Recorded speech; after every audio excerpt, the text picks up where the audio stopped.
Lagi enak-enak sholat, tahu-tahu ada yang tadi itu ada gas keluar tanpa permisi, tiba-tiba keluar dan nggak bisa ditahan. Dan ketika tarik dalam kondisi yang luar biasa, di tanah haram katakanlah, apalagi musim haji, udah terlanjur ke depan, dengan susah payah, tiba-tiba di tengah kentut.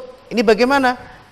Nah, apakah kita tetap sholat atau tayamum atau bagaimana? Ini pertama yang kita bahas dulu adalah kentut atau keluarnya gas ini menjadikan kita berhadas.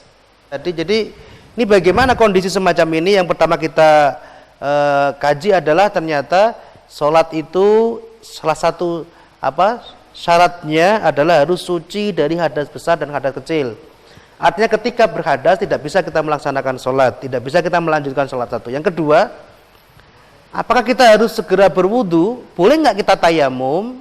Nah, sekarang tayamum itu adalah keringanan. Tayamum itu solusi ketika ada unsur-unsur tertentu yang memang orang itu terhalang secara syariat atau secara zahir, dia atas menggunakan air. Artinya bagaimana? Kalau orang sakit dia tidak bisa menggunakan air, atau kalau dia bisa menggunakan air tapi airnya itu jauh atau ada sesuatu yang membahayakan di sana, itu baru boleh tidak menggunakan air ini.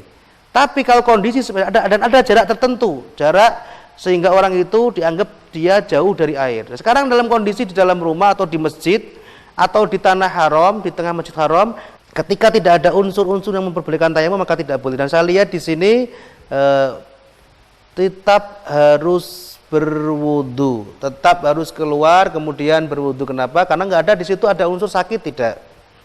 Air ada, dan air itu dekat, nggak ada yang membahayakan di situ. Nah, gitu.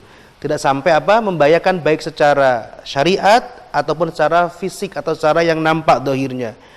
Ada yang membahayakan secara syariat, katakanlah kalau dia hanya punya air sedikit, kalau tidak diminum, kalau digunakan wudhu, dia akan kekurangan air, dia akan kehausan dan sebagainya. Ini boleh tayamum. Tapi di sini nggak ada alasan baik secara syariat ataupun secara zahir yang memperbolehkan dia untuk bertayamum. Jadi harus tetap berwudhu itu.